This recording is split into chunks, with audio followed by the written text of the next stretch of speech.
Pessoal, chegamos na Andréas Matheis Motorsport, um dos locais mais sensacionais que vocês vão conhecer no programa Ao Volante.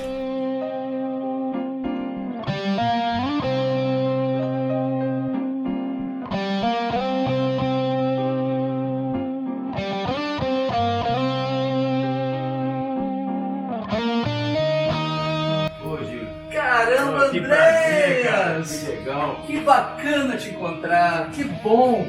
Bom, logo eu quero dizer para você muito obrigado por você estar recebendo a mim, recebendo ao pessoal do programa Ao Volante, e eu tenho certeza que você tem tanta coisa legal para falar pra gente. Para nós é um prazer estar recebendo vocês e poder estar compartilhando um pouco do nosso trabalho. Muito legal. Eu só vou pedir uma coisa que é o que todo mundo já me pediu também. Você deixa a gente dar uma olhadinha lá na garagem? Esse é o objetivo. A gente vai poder ver os carros? Estão convidados para ir lá com a gente. Pessoal, aguardem aí.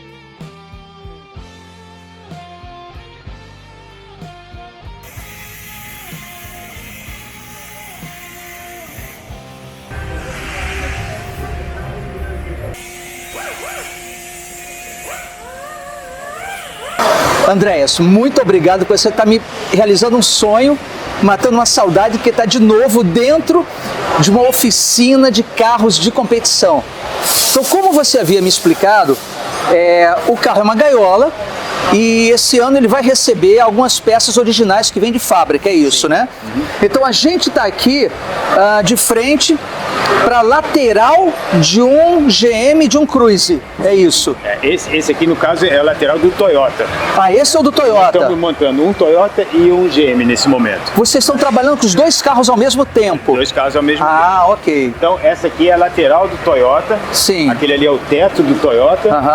Lateral esquerda e lateral direita. Certo. Então essas peças são exatamente originais, são tiradas da linha de montagem e são fornecidas para nós para a gente começar a vestir o chassi. Essa aba, essa caixa de roda também é original? Não.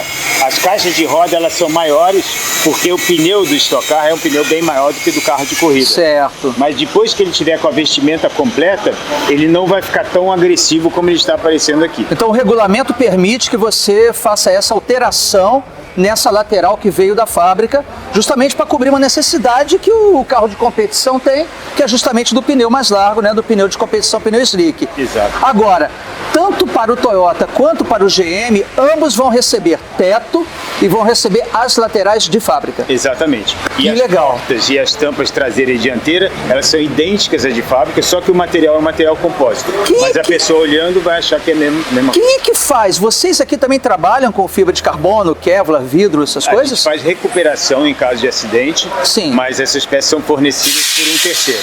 Ah, ok. E que é um fornecedor único para a categoria. Por exemplo, todas as peças de fibra ou de compósito do Toyota são fornecidas por uma empresa e todas as do Cruze por outra empresa.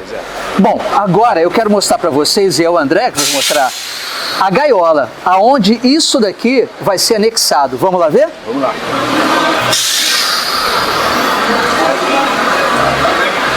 Essa estrutura tubular aqui, Andréas, são vocês que constroem aqui? Não, a estrutura tubular, ela também tem um fornecedor único, que também é a empresa do Zequinha, que é o mesmo que faz os motores. E ele é o único fornecedor para o chassi e para os componentes do chassi. Sim. Então, na verdade, o chassi do Stock Car, ele é como se fosse um Lego. Você compra todas as peças, que legal, e você vem a montar aqui na oficina. Quando você fala componentes do chassi, vamos lá, você tem a estrutura básica que é a gaiola. Sim. Né? Suspensão dianteira, esse conjunto aqui, é um dos componentes fornecidos para vocês? Sim, todos esses componentes são regulamentados, iguais para todo mundo, e tem um fornecedor único. Tá?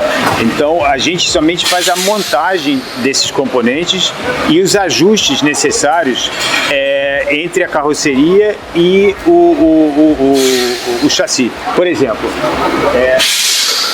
aqui é o compartimento do motor. Certo, ok. Aqui vai motor. Então, o motor gera calor. Então tem que ter um isolamento entre o compartimento do motor e o habitáculo. Então isso a gente chama de parede de fogo. Certo. Então é uma parede que é feita com material especial, que tem isolamento térmico, para não entrar tanto calor para dentro do carro, por exemplo, né?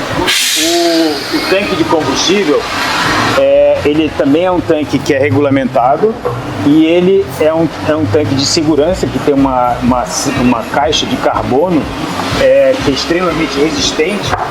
Certo. E que ele fica alocado no lugar do banco do carona, digamos assim, né? O banco do piloto também, ele não está montado aqui no carro, mas ele também é uma célula de sobrevivência de altíssima resistência. Então todos esses componentes a gente vai montando no carro, né? Por exemplo, isso aqui é o chicote elétrico, é toda a instalação elétrica dele. Então a gente recebe compra esse material e monta no carro. Caixa de direção também é igual para todo mundo? Também é igual para todo mundo. Braço, wishbone também é igual para todo mundo? É igual para todo mundo e todos eles são, vamos dizer assim, fornecidos pelo mesmo fornecedor. No caso, Andrés, que a gente está falando aqui da parte da frente do carro, o ajuste que vocês vão poder fazer aqui, trabalhar, é aquela questão de cambagem, de alinhamento, mas nessas peças vocês não vão poder fazer retrabalho, é isso? Não podemos fazer. O regulamento da Stock ele é bastante restritivo. Certo. Então você pode mexer dentro das regulagens do projeto original. Ok. Então se você vê que aqui no triângulo, você tem aqui umas roscas, né, Gunniball, né, e isso você consegue fazer a regulagem para trazer o triângulo um pouco mais para fora, um pouco mais para dentro, e você consegue com isso alterar a cambagem ou o caster.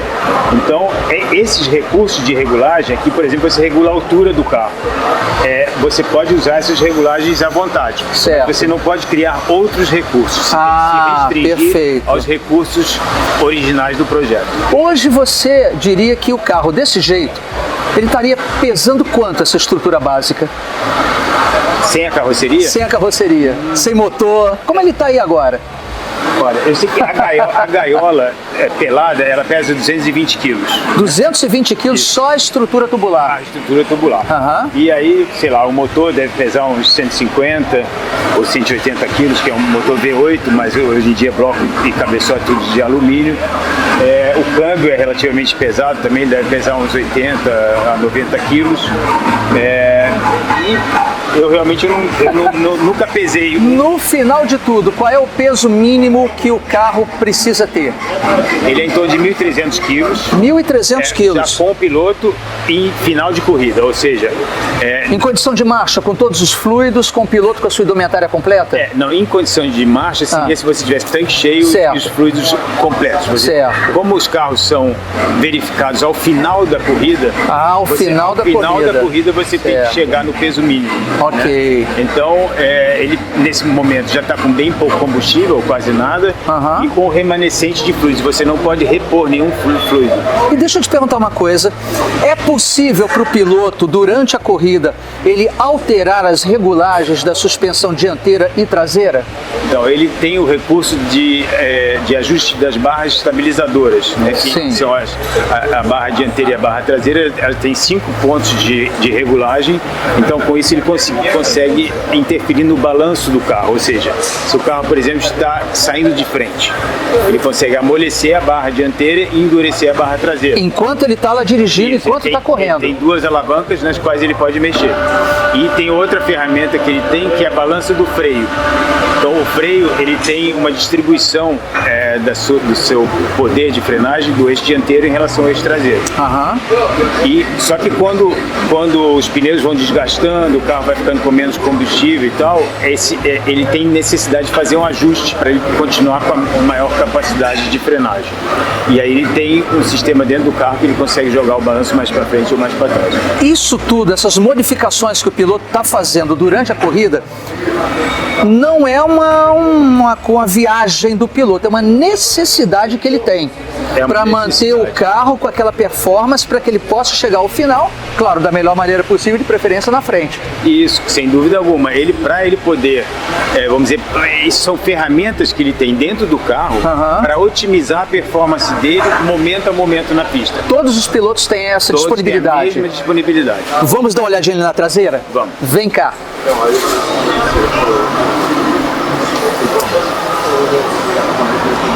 Caixa de marcha. Sim. Suspensão, ela é presa no conjunto da tubular do chassi, vamos dizer assim, já com a caixa de marcha. Sim. Então, o conjunto, o câmbio diferencial, ele é acoplado ao chassi e ele passa a fazer parte integrante do chassi. Certo. Tanto é que a suspensão traseira era toda presa no próprio câmbio, né? Pessoal, deixa eu chamar a atenção para isso que é muito interessante. Muita gente pensa que na hora a suspensão ela é presa ao chassi tubular, na estrutura tubular, e não é. O André está mostrando aqui para vocês que a suspensão traseira ela é presa, olha aqui, dá uma olhadinha aqui, tá vendo? No conjunto da caixa de marcha, que compõe a caixa de marcha. E outra coisa, André, que eu já estou vendo aqui, que eu acredito que o pessoal que segue a gente já deve ter visto, mas talvez na frente de algum carro, na Fórmula 1, talvez na Fórmula E, que eu gosto bastante. Que peça é essa aqui, André? Então, o nome dessa peça aqui é um crash box. Crash box. Então, ele é um componente para absorver impacto no caso de um acidente. Ou seja, se o carro receber uma batida pela traseira, essa peça aqui ela é feita para absorver o impacto, absorver a energia e não transmitir tanto isso para o chassi, para o piloto. Essa peça aqui, a crash box, ela é suficiente para receber a pancada e não deixar danificar o conjunto de embreagem? Eu não diria que, vamos dizer, em acidentes até um determinado nível, ela consegue deixar ileso o restante. Mas no caso de um acidente mais sério, ela está amenizando o impacto. Ou seja, ela está diminuindo a energia que está sendo transmitida para o chassi e para o piloto no caso de um acidente. Certo. Então, se você olhar na frente, nós temos um crash box bem maior. Esse aqui não está montado. Eu não estou com nenhum montado, mas o crash box... Depois a gente vai mostrar, acho que tem uma ali na frente. Uma outra vez a gente vai para lá, pessoal. Entendi. E uma pergunta, André. O piloto, ele pode alterar, você já explicou, né? O balanço do freio para frente e para trás, dependendo da situação. Das barras estabilizadoras. Ele consegue, de dentro do cockpit, alterar mais alguma coisa aqui na parte de trás? Não. Nem na parte de motor, nem na parte de trás. Ele tem, vamos dizer, os comandos básicos que ele tem, obviamente, o volante, o câmbio, que é borboleta no volante, e os 3 pedais. Certo. Sendo que tem pilotos que freiam com o pé esquerdo e tem pilotos que freiam com o pé direito, porque a gente só precisa da embreagem para botar o carro em movimento. Certo. Ou na hora de você entrar dentro do box para você poder parar o carro, você precisa pisar a embreagem. Mas depois que o carro está em movimento, você não precisa mais de usar a embreagem. Olha só. Então muitos pilotos usam esse pé que então fica 100% disponível durante a volta e usam esse para frear. Como se fosse um kart? Como se fosse um kart, porque é muito mais rápido ele fazer o movimento de aceleração com um pé e soltar o acelerador e frear com esse ao mesmo tempo, do que ele tirar o pé daqui para frear no outro aqui. Então o piloto geralmente é mais rápido quando ele usa o freio com o pé esquerdo. Olha só que dica é essa para vocês, hein? Mas pela aí, pessoal, a gente tá falando de carro de competição, tá? Não vai tentar isso na rua, não. Andreas, uma pergunta que tem uma coisa que salta aos olhos aqui, né? Que é a parte do freio. Olha só, eu tô vendo aqui o tamanho, né, do cubo, dessa pinça, que é bem maior do que aquela que nós temos nos nossos carros de rua. Sim. O quanto esse conjunto de freio é potente? Então, nós temos que lembrar que nós temos um carro que chega a uma velocidade máxima acima de 250 por hora. 250? E um peso de 1.300 quilos. E tem, vamos dizer, quando ele está com o posto do pé estacionado, 550 cavalos. Nossa, então, é muita coisa. Tudo isso aí tem que ser freado apropriadamente. Então a gente precisa de pinças de freio grande, a gente precisa de pastilhas especiais e a gente precisa de discos de freio grandes, bem dimensionados para poder atender essa necessidade. Esse disco ele é de um material especial. Sim, esses discos são já de fornecimento nacional. Tem uma empresa chamada Fremax que está fabricando esses discos aqui no Brasil exclusivamente para estocar. Então, numa etapa mais para frente, quando vocês virem o carro já mais montado, a gente vai poder falar um pouco mais sobre os discos. Pessoal, eu quero fazer uma perguntinha aqui, que eu vi, não sei se eu vou falar besteira, mas aquilo ali é um alternador? É alternador. Igualzinho ao do carro que a gente tem em casa. Isso, igualzinho. Só que normalmente o alternador dos carros é montado no motor. Eu ia te perguntar isso. No meu carro o alternador vem na frente. Por que no seu carro o alternador vem aqui atrás? Por questão de espaço e distribuição de peso. Não é um segredinho de preparação não, né? Não. Todos os carros são iguais nesse sentido. Lá na frente o motor V8 é um motor grande, ele fica bem assim apertado dentro do espaço disponível. Então não daria espaço para um alternador. E o alternador vindo para o eixo traseiro, ele aqui está com espaço tranquilo para a gente inclusive mexer nele, trabalhar nele. E ao mesmo tempo a gente está distribuindo melhor o peso. O ideal é que o eixo dianteiro e o eixo traseiro tenham 50% e 50% do peso. Ah, sim! E aí o Stock Car, trazendo alguns componentes que normalmente são na frente para trás, ele consegue chegar bem próximo dessa distribuição. Aproveitando, Andréas, aqui que a gente está de frente para a caixa de marcha, tá, do nosso carro. Quem escolhe as relações? Quem faz o escalamento das relações? No caso da Stock Car, você pode ver que o câmbio é lateral. Ele tem uma série de laços que nós não podemos mexer nele. Certo. Aqui também, né? Então, a relação de marcha ela é fixa. Para todo mundo? Para todo mundo, é a mesma relação para todos os carros. Independente de marca, seja Toyota, seja Cruze, ou cada um tem a sua? Não, na relação de marcha, porque os motores, eles são, vamos dizer, muito parecidos. São dois motores V8 com a mesma capacidade volumétrica e passam pela equalização na JL para que possam estar com a potência próxima, muito próxima um do outro. Então, na parte de relação de marcha, daria uma diferença muito grande de desempenho entre uma marca e outra. E por outro lado, aumentaria muito o custo se a gente pudesse estar mexendo em todas as engrenagens a qualquer momento. E quando ela quebra? Não, a gente não pode deixar ela quebrar. Não pode deixar? Não pode deixar. A gente tem que trabalhar preventivamente. Como é que você consegue fazer isso? Por exemplo, um avião ou um helicóptero, se a gente só trocasse as peças dele quando quebrasse, ele cairia toda hora. Então é a manutenção preventiva, né? Então a gente tem um histórico e um controle de quilometragem de cada uma das peças do carro que estão sujeitas a quebrar. Mas Andréas, eu vou insistir na pergunta. Acidentes acontecem. Vai que no meio da corrida um carro, não vou dizer o seu não, um carro teve, infelizmente, um problema e quebrou a caixa de marcha. É possível trocar? Sim. Aí, nesse caso, a caixa de marcha vai para o mesmo fornecedor, a JL, lá do certo. E lá ele tem os componentes originais e ele é remontado com componentes originais. Mas eu vou te falar, esse câmbio, ele está há mais de 10 anos na Stock Car, né? E é sempre feita, obviamente, a manutenção preventiva e a troca precoce das peças para que não haja quebra. É muito difícil dar problema. Como em outras categorias, caso aconteça a quebra do câmbio, a equipe é penalizada de alguma maneira? Penalizada no custo de refazer um câmbio que é caro. Vamos imaginar uma situação que é mais fácil de acontecer. O radiador de óleo, o câmbio tem que ter um radiador de óleo para poder refrigerar o óleo dele. Certo. Okay. Vamos supor que tem um toque e furou o radiador de óleo. O carro começa a perder o óleo, eventualmente não veio para box e começou a trabalhar seco, sem óleo. Aí ele pode moer o câmbio inteiro. Certo. E aí você vai ter que trocar todos os rolamentos, todas as engrenagens e é um custo altíssimo. Isso penaliza a equipe sob aspecto financeiro. Só financeiro? Você não vai ter que pegar o teu carro na próxima corrida e botar lá para trás, não vai largar em último, nada disso? Essa regra só existe para motor. Você tem direito a trocar nos finais de semana de corrida 3 vezes nas 12 etapas, na verdade são 21 corridas. Sim. 3 vezes você pode fazer a troca de motor. Se você trocar a 4ª vez, quando você trocar a 4ª vez, você perde 10 posições no grid. Então, você tem 3 motores, teoricamente, para passar a temporada inteira. Sim. Se nada acontecer, você consegue terminar a temporada com 3 motores.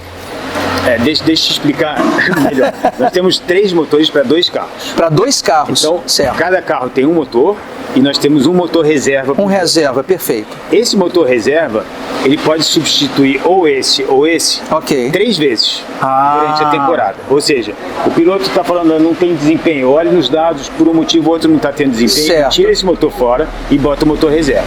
Esse motor que saiu, ele vai para a JL, eles analisam e revisam o que for necessário e recolocam ele na potência necessária. Você vai receber o mesmo motor que você mandou? Na maioria das vezes eu recebo o mesmo motor, só que ele foi refeito, removida a deficiência que ele tinha. Perfeito. E aí eu tenho mais 2 trocas. Se eu resolver trocar uma 4ª vez, tem piloto, por exemplo, que quando não tem desempenho, sempre fala que é o motor. Né? Então quer trocar motor. Se ele trocar pela 4ª vez, no decorrer das 12 etapas, ele é penalizado em 10 posições no grid. Na sua opinião, com a sua experiência, esse número de motores, de unidades motrizes, é suficiente? É suficiente porque o motor da Stock Car, na verdade, ele trabalha com uma margem de segurança bastante grande, porque são motores caros, da mesma maneira que o câmbio, que são superdimensionados, e a gente fazendo uma manutenção preventiva, eles não dão problema nem quebram. Então é o caso dos motores que 3 motores são plenamente suficientes para 2 carros. Ok. Agora, Andréas, vamos mostrar aquele outro carro, que ainda não é um carro, mas vai ser um carrão, que está ali naquele outro macaco ali, naquele outro guinho. Já vamos abaixar ele ali que a gente dá para ver ele melhor. E antes disso, eu acho que vamos mostrar aquela peça, aquele crash box para a parte da frente do carro. Eu vou levar ele para lá que a gente pode comparar ele com o traseiro. Ótimo. Mas leve assim? Ele é de carbono. Então, aqui pessoal, olha aqui. Você tem o crash box traseiro montado no carro e esse aqui é o dianteiro. Você vê que de cara ele é no mínimo o dobro do tamanho. Porque a maioria vamos dizer, a vulnerabilidade do carro é muito maior na frente do que atrás. Então você vê que é uma estrutura de carbono bem forte, né? E ele é construído de tal maneira que ele, vamos dizer, encolha na medida que ele sofre o impacto, né? Então ele absorve a energia. Como ele vai deformando. Ele vai deformando, exatamente, ele vai absorvendo a energia do impacto. Bem interessante, pessoal. Eu garanto que essa vocês não sabiam, hein? Vamos lá? Vem cá.